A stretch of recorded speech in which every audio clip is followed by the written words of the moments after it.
From the snow-capped mountains of the Cascade Range to the man-made monoliths of the desert region, here is a fascinating look, an adventurous look at the world around us.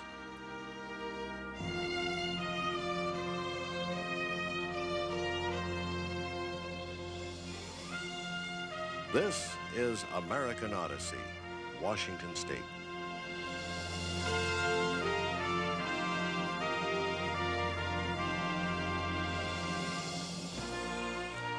We'll watch people doing things they enjoy doing.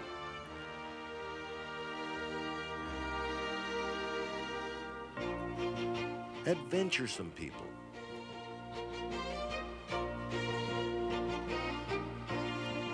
Scenic places. We'll leave the cities behind to discover America through the back door. In the next 60 minutes, we'll take a peek at this far northwest corner of America called Washington State.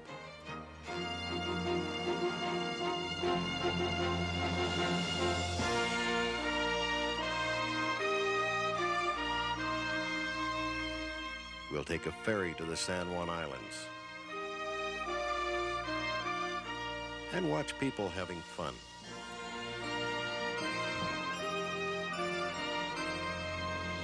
And we'll start our American Odyssey in the Emerald City of the Northwest, Seattle. So sit back, relax, and enjoy Washington, the Evergreen State.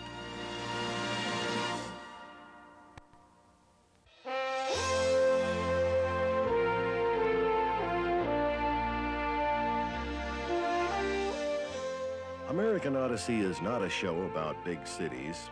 However, to show Washington State and ignore the city of Seattle is like ignoring a large lump on the end of your nose. And besides, we need a point of reference, a starting place for the beginning of our Odyssey of the state. The farmers market in downtown Seattle is where you can find fresh fruits and vegetables direct from the local farms. Seafood fresh from the sea that surrounds Seattle. Octopus, anyone? So stock up. We're ready to go. And within the sight of downtown Seattle, local Indian culture is proudly demonstrated for visitors to Blake Island.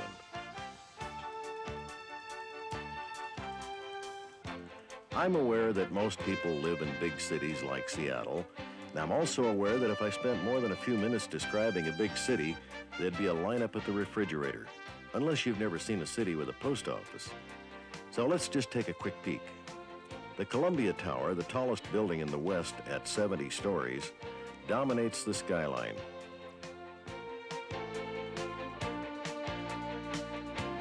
The old Smith Tower, which used to be the tallest building years ago, is dwarfed by more and more tall buildings as time goes by.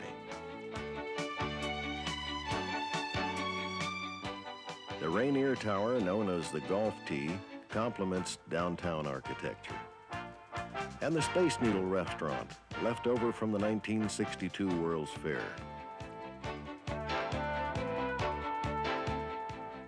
Bridges that have been floating on Lake Washington since 1939. And Bellevue, that used to be a bedroom community of Seattle, but is rapidly becoming the second largest city in the state with its own stunning architecture.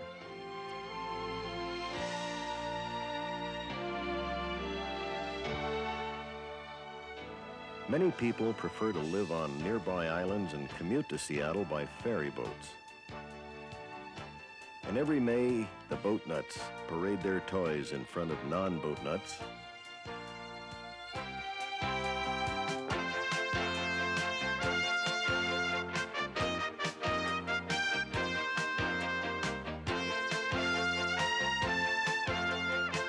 And with a pat on the head for being a good sailor, to get from the lakes to the saltwater, boaters get another chance to show their toys by going through the Hiram-Chittenden locks.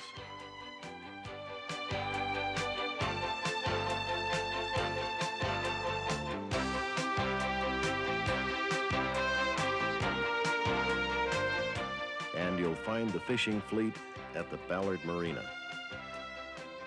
while the pleasure boats make Shill Shoal Bay their home.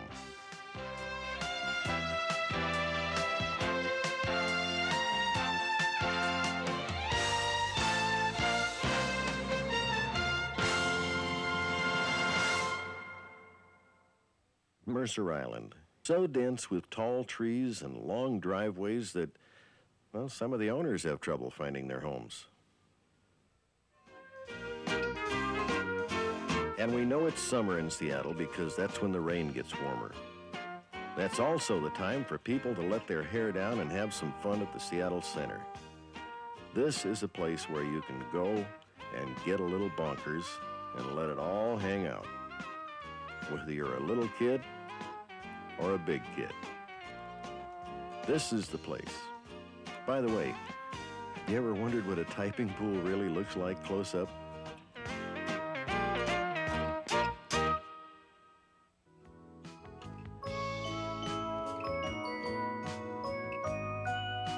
Everywhere there is love and history in Seattle. After the fire that destroyed the city in 1889, the new city raised the streets so the toilets would stop backing up when the tide came in. This created an underground city long forgotten until Bill Spidell, a local writer and historian, stumbled upon this odd relic of Seattle's past. The underground tour starts at Doc Maynard's in Pioneer Square.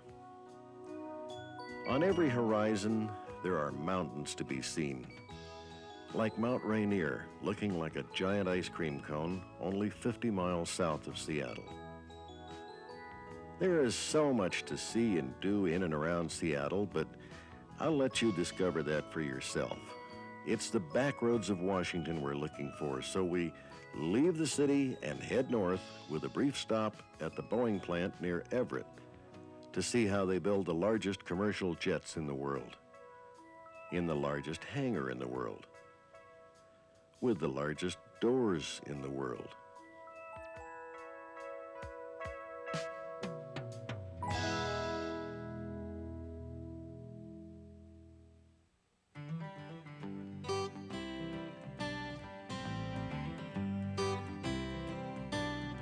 Mount Vernon, about 60 miles north of Seattle, is the state's best-kept secret, next to the production of the atomic bomb during World War II.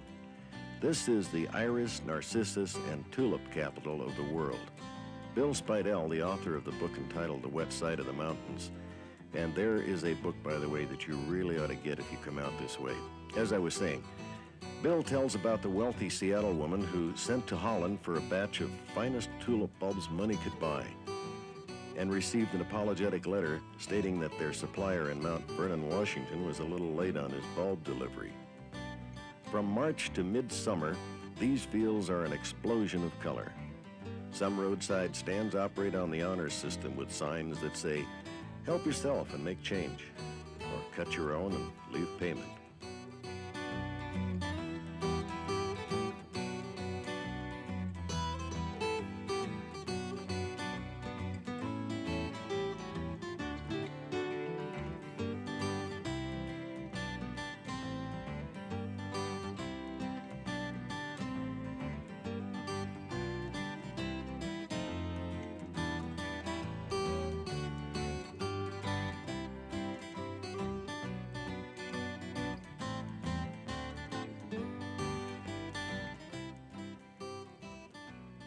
LaConner, a small town a few miles west, is for people who like to walk up one side of the street and down the other and feel they've seen it all. Well, that you can do in LaConner. Or if you're like me, you snoop around and find interesting little shops and people. A few years ago, I saw the LaConner police car. It was a little Fiat Licar, and on the door was painted, "LaConner La Police Licar." At least they have a sense of humor here, even if you do get it. La ticket, or is it Lee ticket? Well, never mind. If you decide to explore Whidbey Island, you'll cross the Deception Pass Bridge, built in 1935. You can watch the boats try to make it through this narrow passage. And when the tide is running, it could be real tricky. Some boats have to wait for slack tide before they try it. I don't know of another spot that's as unique as the group of islands that we are about to visit.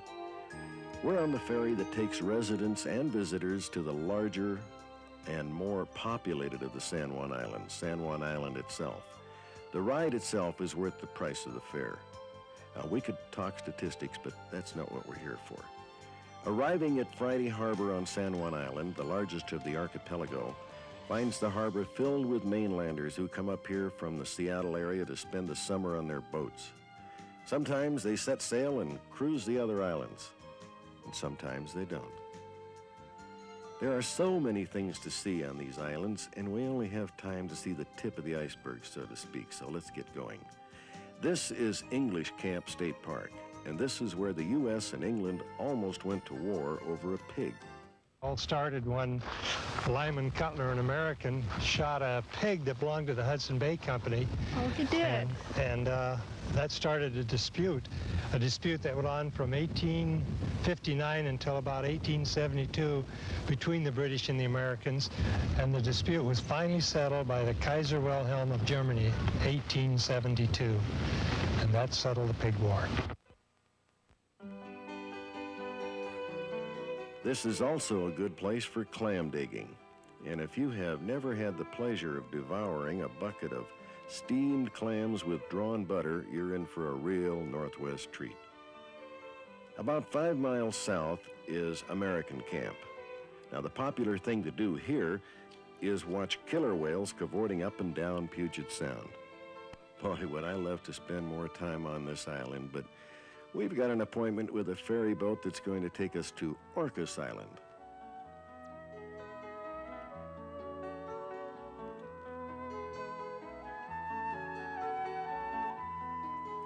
Arriving on Orcas Island is carefully monitored by self-appointed people watchers who can sit for hours and watch cars back off the ferry.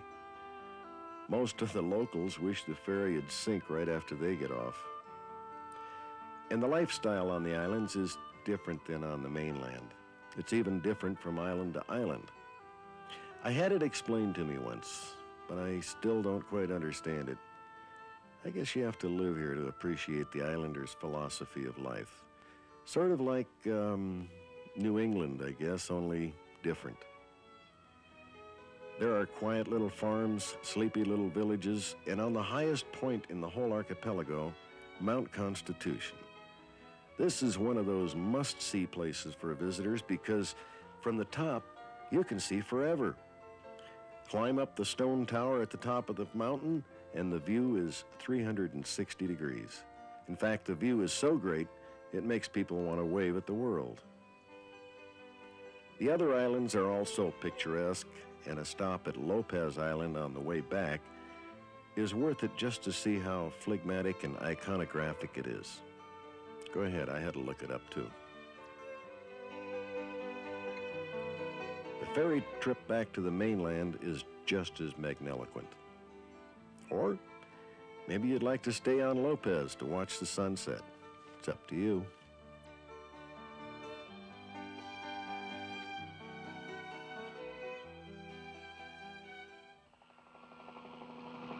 West of Seattle and Puget Sound is the Olympic Peninsula. And to get there, we need to cross Hood's Canal on the floating bridge. Now, as far as I know, this is the only floating bridge in the world across tidewater. This is the second bridge across Hood's Canal. The first one sank during a winter storm in 1979. A pontoon flooded when someone left a hatch open. That was a $20 million mistake. I hope this one will be there for you when you get there. I checked the hatches before I crossed. Port Townsend is a town just made for history buffs. Located where ships turn the corner from the Straits of San Juan de Fuca into Puget Sound, this town at one time was supposed to become the San Francisco of the North. However, when the railroad tycoons made Tacoma the western terminus of the new railroad from the east, Port Townsend almost rolled over and died. Well, today, this is the most colorful vestige of the Victorian era in the U.S. Many of these beautiful old homes have been turned into bed and breakfast inns.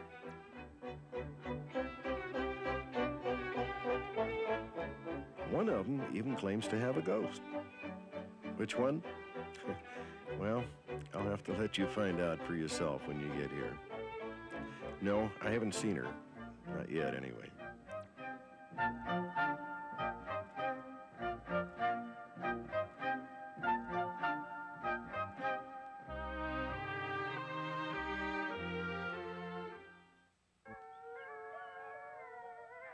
A short detour on our way to the Olympic Mountains to see the Olympic Game Farm is well worth the time and effort.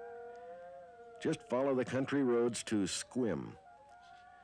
Most of the animals here have been in movies, and the guides are pretty good looking too. Now, you can get up close and personal with some of them, the animals, I mean. And if you really want to rub noses with some of them, I mean the animals, try rolling down your window as you drive through.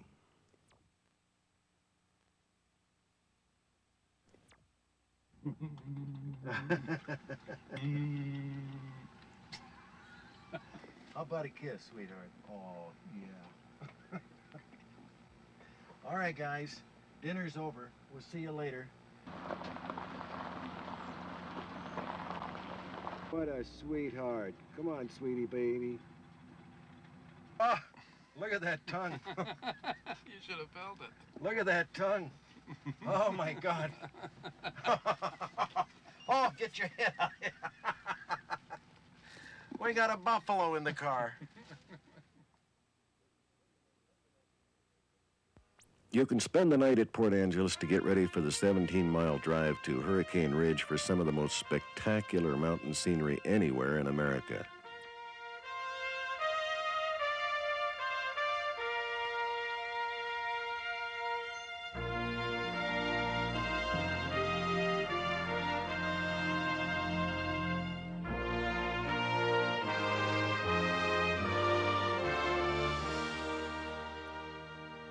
We are at 5,700 feet, and be prepared to take some pictures and do a little hiking on the trails. These are easy hikes, and some are guided.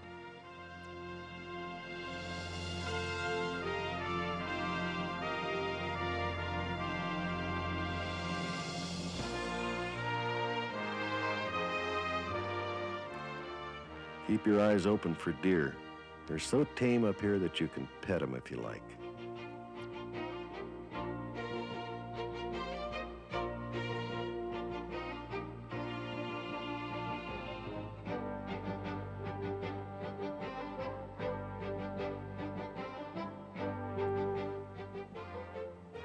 On a clear day, you can see clear across the Straits of Juan de Fuca to Vancouver, British Columbia.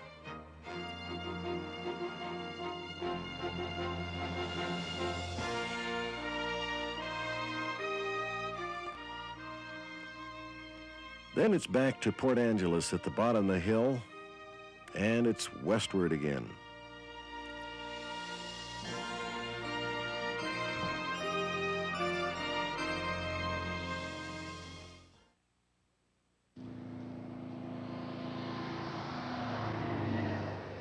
Just follow the log trucks past Lake Crescent, one of the prettiest lakes on the Olympic Peninsula. Keep your eyes out for log trucks. There are plenty of places to pull over and enjoy the view. You'll find many, many campgrounds here. Just ask locally about some interesting side trips into the mountains.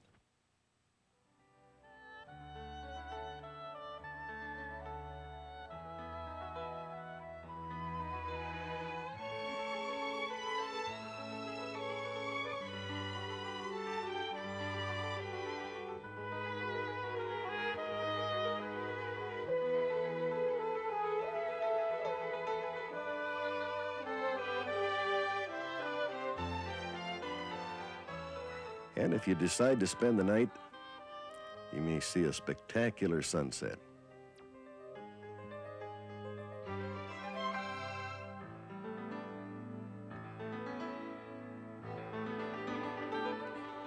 And maybe even a harvest moon to enjoy.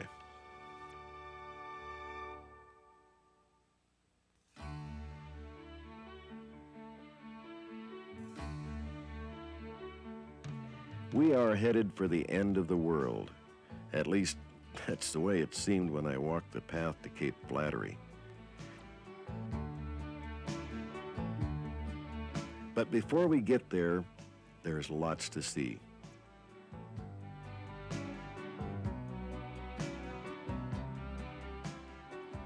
You'll probably see logged off areas,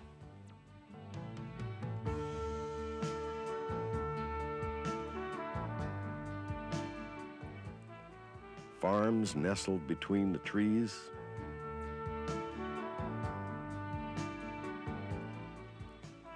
out here we call this driftwood. You could build a house with this driftwood.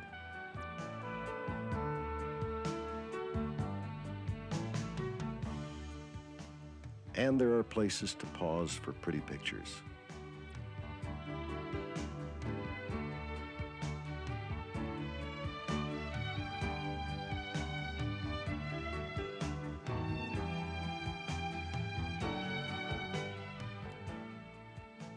This is salmon fishing country.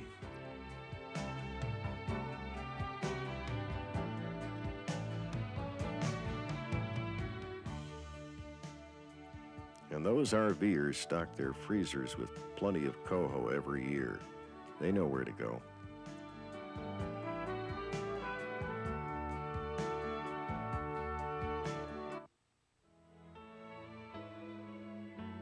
When you get to Nia Bay, take the short walk through the woods to the end of the continent.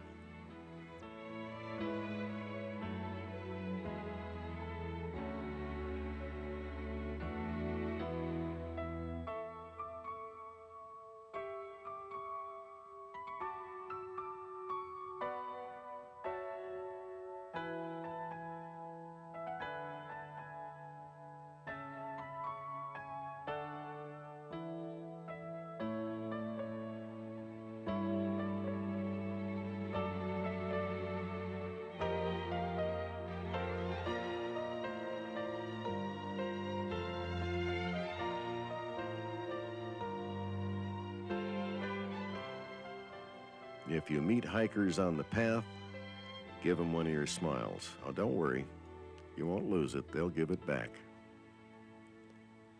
When you reach the end of the trail, you'll feel like you've reached the end of the world. If you have children with you, hang on to them. There is danger here for them. One slip, and it's 100 feet down to the rocks below.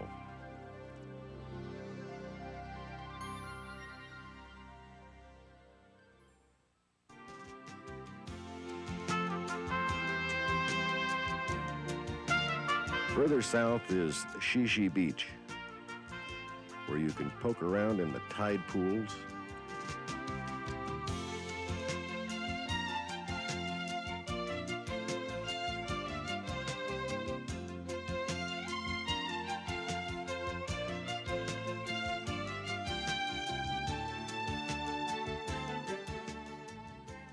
And explore strange rock formations.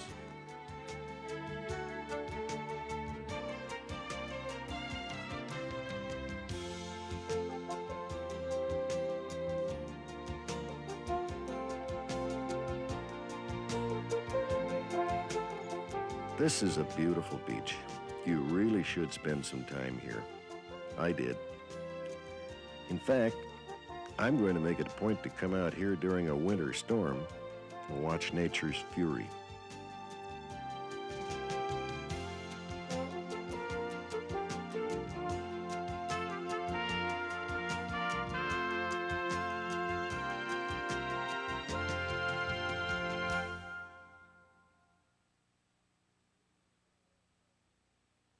A 20-mile drive from Highway 101 puts us deep into the Hoh River rainforest. Then be prepared for a walk through a unique moss-covered forest where every inch is filled with nature's desire to cover everything with moss and ferns. A place of quiet and solitude, and an opportunity to really get close to nature and yourself. Believe me, a few hours here can refresh your soul and get you to thinking about the meaning of life.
Heading to the Columbia River by Highway 97 from Yakima takes us through some of eastern Washington's scenic beauty. As the town of Goldendale comes into view, you see another unique feature of the Northwest, the Goldendale Observatory. This observatory is unique because it houses the largest telescope for public use in the world. And if you've ever had the urge to be an astronomer for a night, here is your chance. You can reserve this 24.5-inch reflecting telescope by just asking and making a reservation for your night. Higher in the sky, so that's why I am saving it for the end of the evening program, because it's not even up right now. It'll come up in roughly a half an hour or so. After a look at the universe, the short trip to the Columbia River Gorge is either anticlimactic or beautiful. I guess it depends on your frame of mind. To me, they're both beautiful. They're just different. One of the most unusual sights in this dry scabland is Stonehenge. This replica was built in the 1920s by a Seattle attorney named Samuel J. Hill. It was built to honor the victims of World War I. This may be where the expression, "What in Sam Hill is that?" came from. I don't know. But a walk through it can give you an eerie feeling, especially at sunset.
As we observe Mount Hood across the Columbia River in Oregon, fading in the sunset, we head for another strange sight, Mount St. Helens.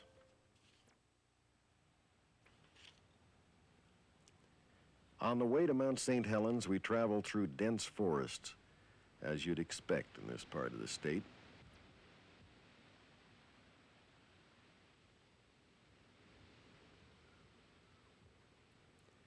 But I, for one, wasn't prepared for what I saw when I got to the viewpoint.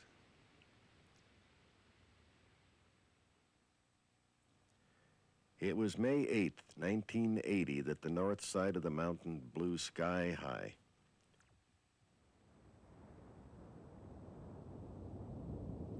Causing the snow to melt and creating floods that took everything in its path.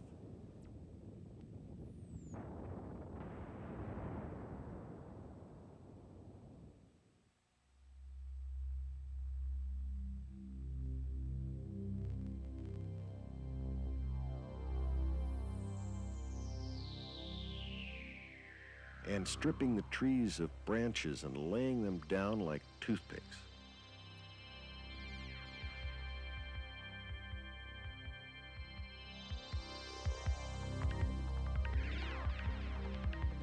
A helicopter ride over the devastated land looked like a ride through Dante's Inferno.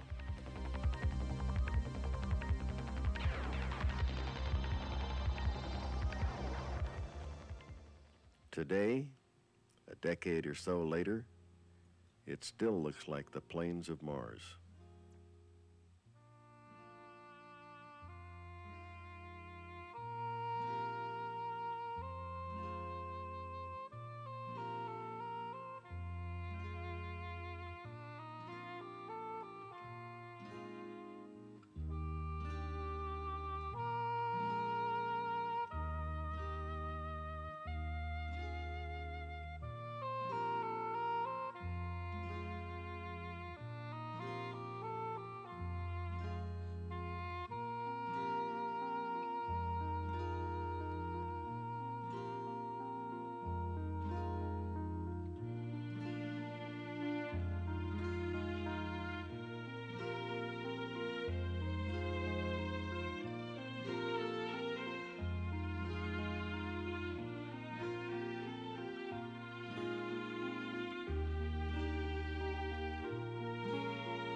One stubborn old man, Harry Truman, owner of Spirit Lake Lodge, chose to go down with the ship. If I left, it'd kill me. If I left this place and lost my home, I'd die in a week. I couldn't live. I couldn't stand it. So I'm like that old captain, and by God, I'm going down with the ship. I said, if the damn thing takes this mountain, I'm going along with it. I'd rather be dead than to live without it.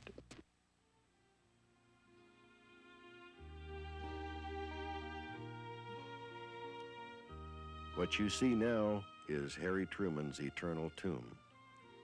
He is now part of Mount St. Helens forever.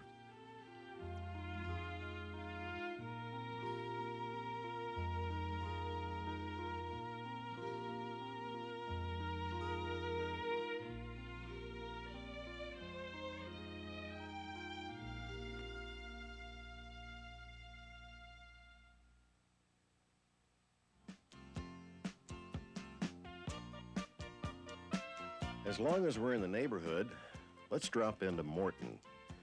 This is logging country, and if the cowboys on the east side of the mountains can have a rodeo, the loggers on the wet side of the mountains can have a logger rodeo.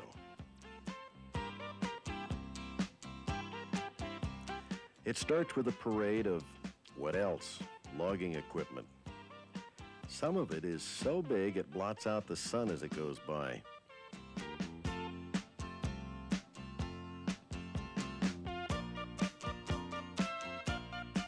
And of course, Smokey the Bear was there.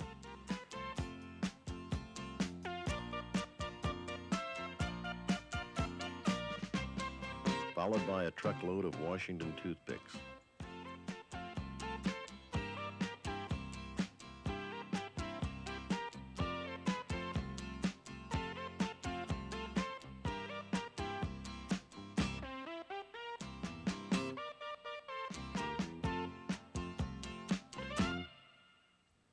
Then these guys get down to the serious business of finding out who the real logger is around here.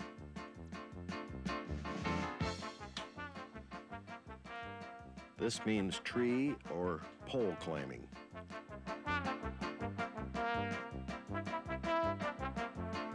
There are fast chainsaws,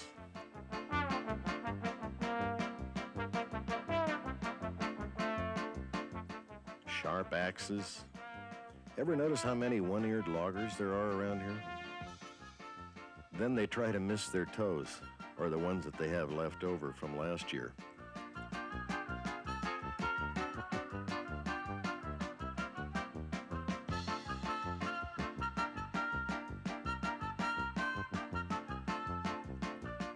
And how fast can you get down from up there?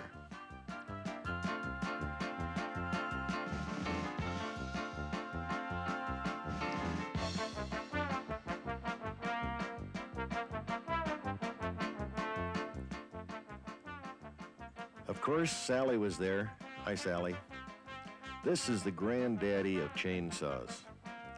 Getting it started was half the battle.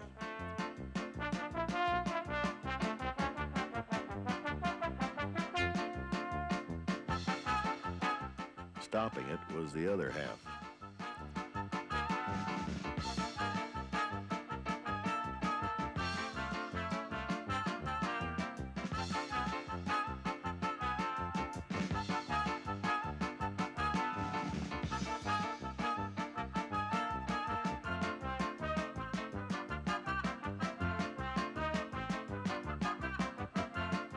Then came the axe throwing contest. This is not just for men only. The gals show what they can do, and they do quite well, thank you.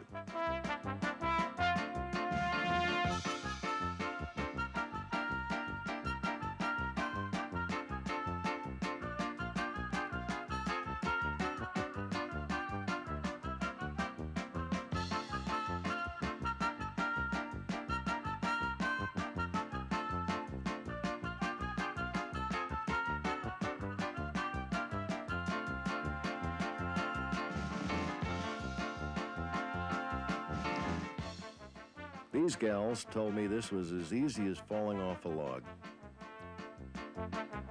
They even demonstrated for me. After the fun, everyone heads for the local bars and taverns. You can either join them or get out of town at sundown. I chose the latter, just to be on the safe side.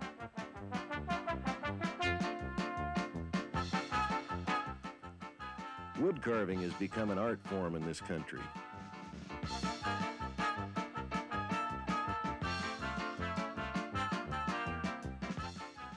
Some of these creations are so lifelike, it's spooky. I don't know how, but the loggers managed to miss a few trees here and there.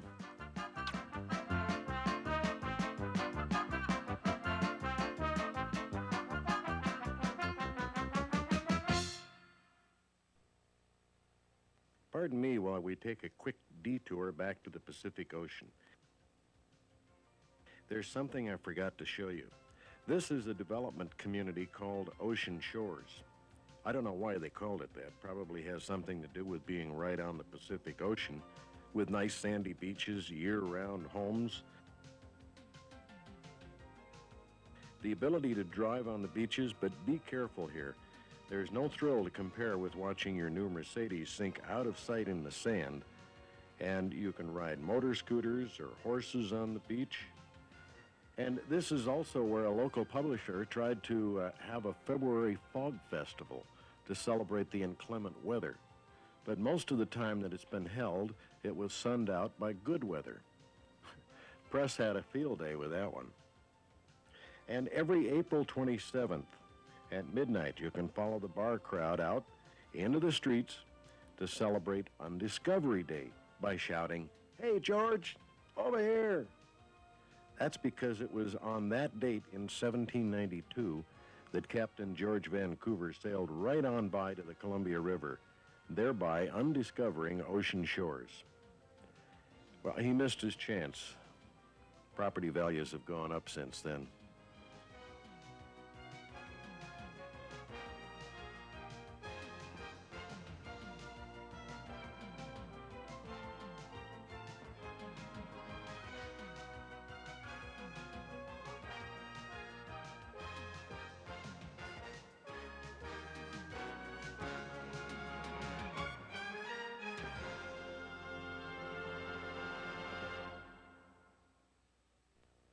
That reminds me, a replica of Captain George Vancouver's ship, the Columbia, is being built in Aberdeen, just a few miles east of ocean shores. Visitors are welcome, and you can watch as they build the Columbia, just as they did back in 1790.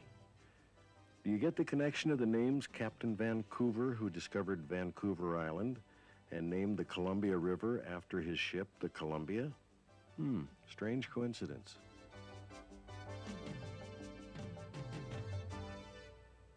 Get your map out. We're going back up north to Leavenworth to see a Mayfest.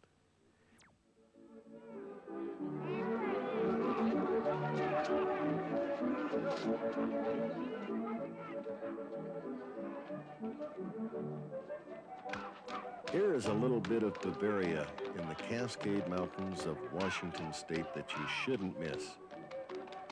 This is about as close to Bavaria as you can get without actually going to Europe.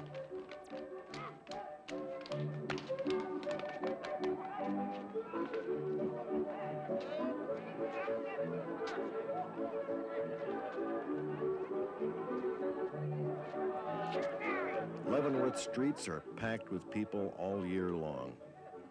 Depending on the time of year, there's always something going on here.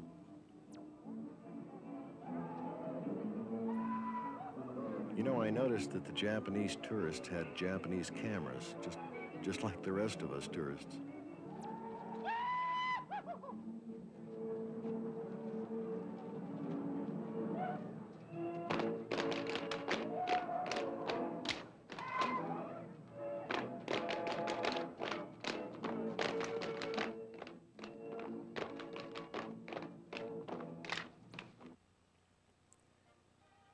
Let's take a short side trip up the Icicle Creek Road to see the fall colors.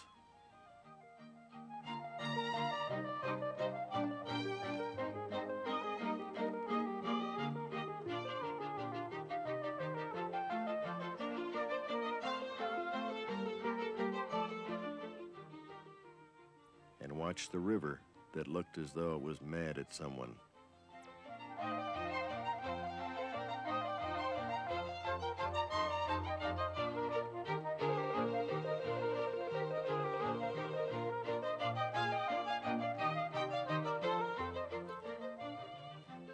And if you're a camera fan, this is your dream come true.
Heading east again, we travel through wheatlands that feed the world with Washington wheat.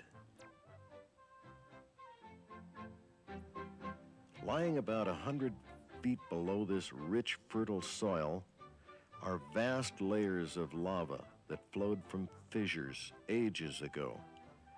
This immense sheet of lava stretches all the way south into eastern Oregon.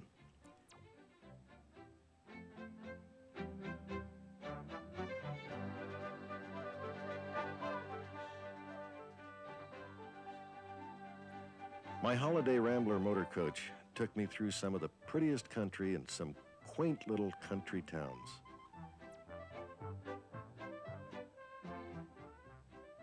Rain showers freshened the air for me as I drove, and a rainbow was the promise of more beauty to come.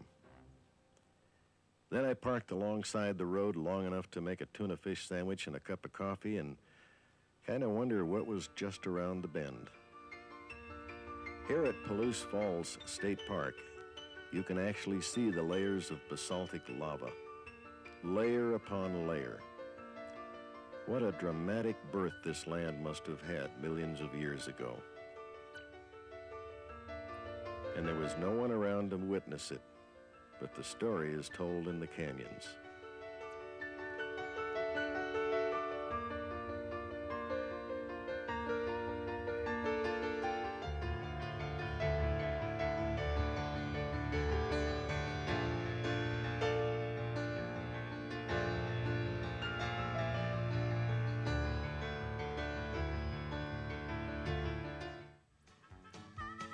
On the way to Omak, I noticed that a farmer had placed several dummies alongside the road to say howdy to the passing parade of travelers. Even the goat wasn't sure who the real dummies were.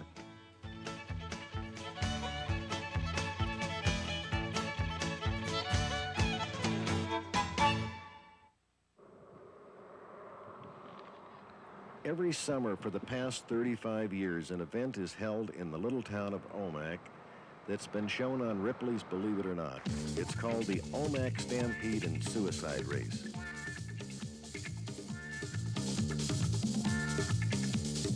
Before the event takes place, the riders of the suicide race toughen themselves and their horses for one of the most breathtaking and dangerous horse races in America. The riders are, for the most part, local Indian boys, usually in their teens. These are proud people. It's not easy being Indian and always having to prove your worth. Maybe this is their way of saying, hey, look at us. We can do anything we put effort into. Give us a chance to be everything we can be. No wonder they're called braves. The day of the race is preceded by Indian dances and chanting to the gods of earth and sky. Then a preview look at the hill that they'll ride their horses down, and the river they must cross to the rodeo grounds. Right about now, I'd be thinking about taking up stamp collecting. A final good luck touch of hands. See you on the other side of the river. Then the gun sounds. And look out below. There are no rules in this race, so it's every man for himself.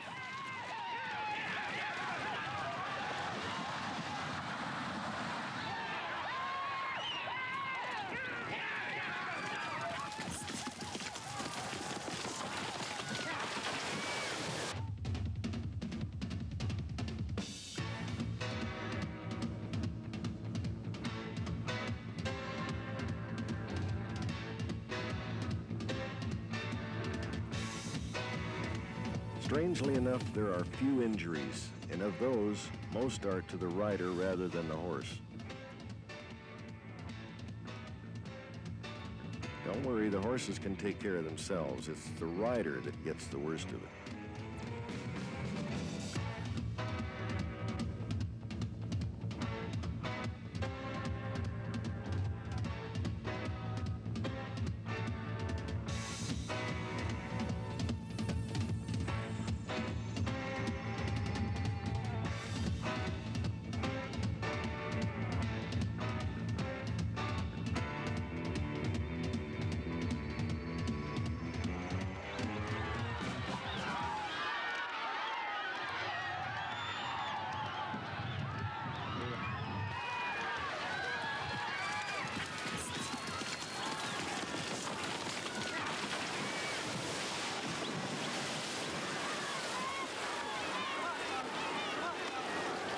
The survivor, the winner, collects his prize in the arena to the cheers of the crowd. You know, the Omak suicide race may look reckless and foolhardy to some, but is it any more foolhardy than racing cars at 200 miles an hour, or jumping out of airplanes, or flying to the moon in a metal can called Apollo? How does one really define foolhardy? Don't ask me, I just drive the freeways of America.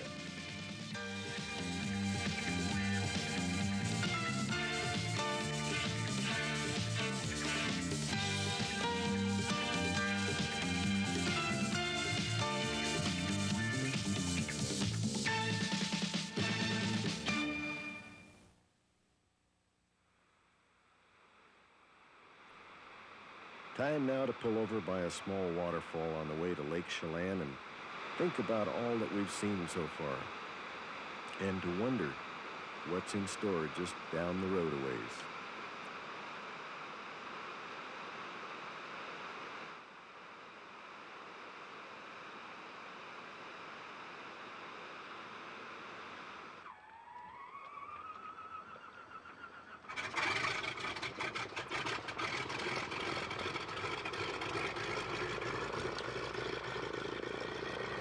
The 8 a.m. starting of the Chelan Airways float plane signals the start of another scenic adventure into the most remote resort area in America, Stehekin, a resort community nestled at the far north end of Lake Chelan, 55 miles into the rugged North Cascade Mountains. Lake Chelan is one of the deepest lakes in the U.S. at about 1,500 feet deep. The city of Chelan is a mecca for summer sun lovers of the Northwest. We'll enjoy the best of two worlds by flying Chelan Airways to Stehekin and taking the Chelan Boat Company's Lady of the Lake back to our starting point at the city of Chelan. The flight up the lake is breathtaking. The pilot mentioned that at certain times of the year, mountain goats can be seen along the cliffs. Arriving at Stehekin, you'll feel the expanse of America's wilderness. You might even feel the remoteness by watching the mountains carve the clouds.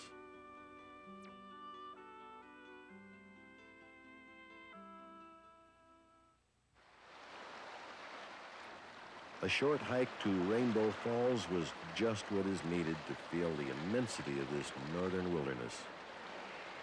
A place to spend some time alone and wonder about the meaning of it all.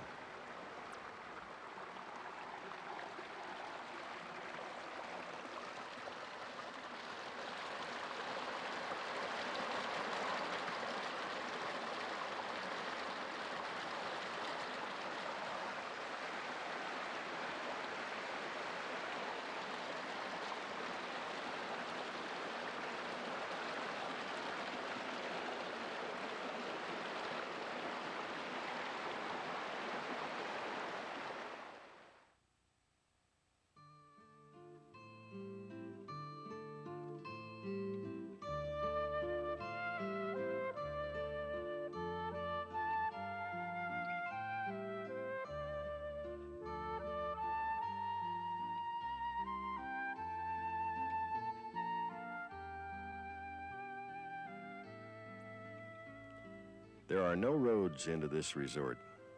The cars that are here have to be barged in. Time to head back to civilization aboard the Lady of the Lake.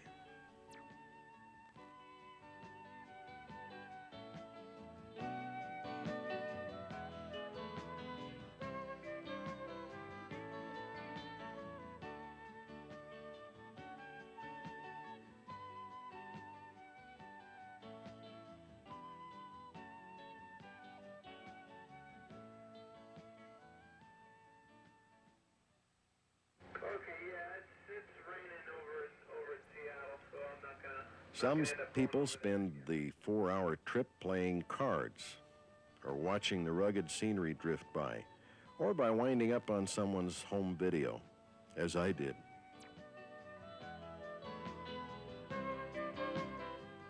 The closer you get to Chelan, the more the scenery changes back to what we've been used to. It felt good to get on the road again in the comfort of the motorhome, past abandoned homesteads from the turn of the century. Then a small sign along the road told of an Indian rock painting. I had to take a look. How old were they? I don't know. The artist forgot to date or sign them.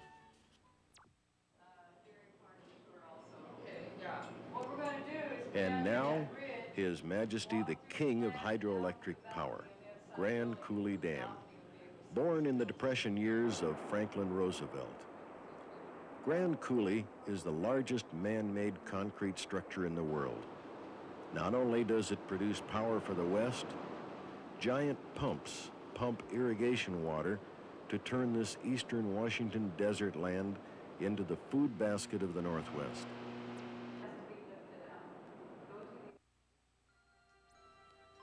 Visitors are welcome here.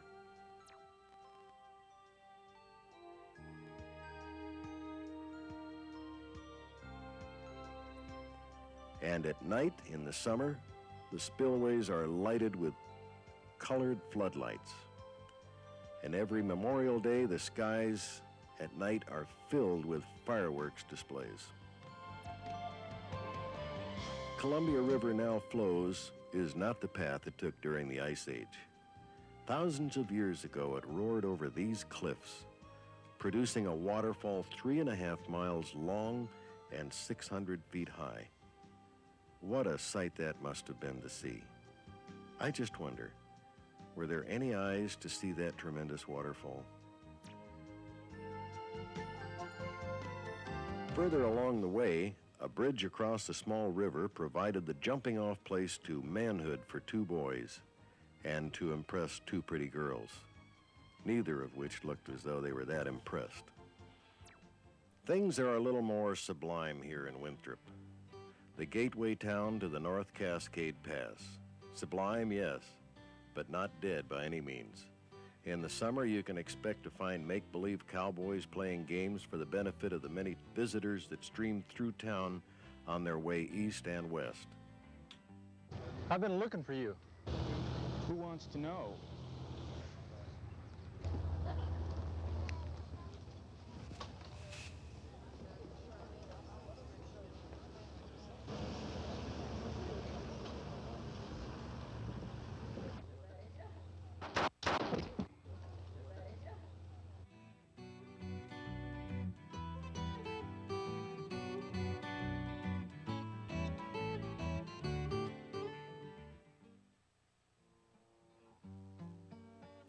When winter comes to Winthrop, here's your chance to put on your coonskin hat and play your guitar, do a little cross-country skiing,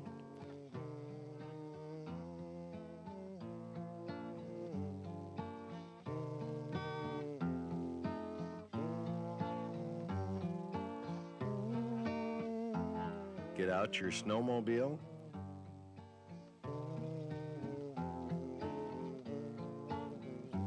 or maybe ride your favorite Appaloosa off into the hills. Once again, the majestic beauty of the Northwest takes the spotlight. Going over the North Cascade Pass in the summer is a breeze. In the winter, it's possible. And the scenery is outstanding any time of the year. The pass does close due to heavy snow from about December to April.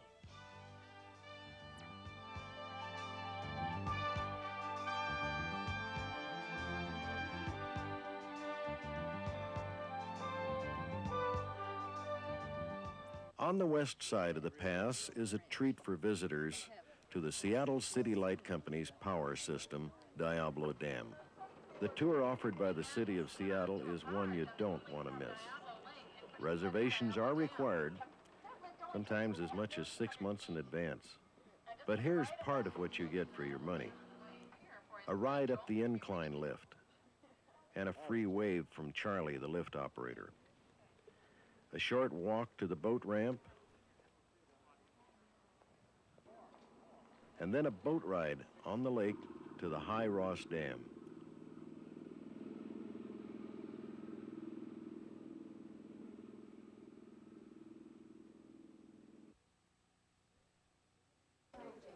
Then a family-style dinner. And believe me, if you leave the table hungry, it's your fault. Thank you for being my guest on this RV adventure around Washington State. The places we've seen are only a small sample of the beauty and adventure just around the next bend or up the next country road. You know, it would take a lifetime to see this state border to border, and come to think of it, that's what we all have in common, a lifetime. Some long, some short. But long or short, all lifetimes should be filled to the brim with love, sharing, happiness, and a quest for the beauty of the world around us. This country is truly America the Beautiful. Make time in your life to discover it. But remember, you can't see beauty unless you bring it with you. And no matter where you go, no matter what you see, everything is as it's meant to be. Our trip through Washington was made in the comfort of a motorhome. You don't need a motorhome to see America. It just adds comfort to the trip. Take time to explore the world around you by whatever means you choose. Learn to appreciate and become closer to the things that really mean something in this short existence we call life. And learn love by giving it away, because that's the only way love can exist. I hope we meet somewhere along the way, and if we do, I would truly like to get to know you, as I have so many other wonderful people during the making of this American Odyssey.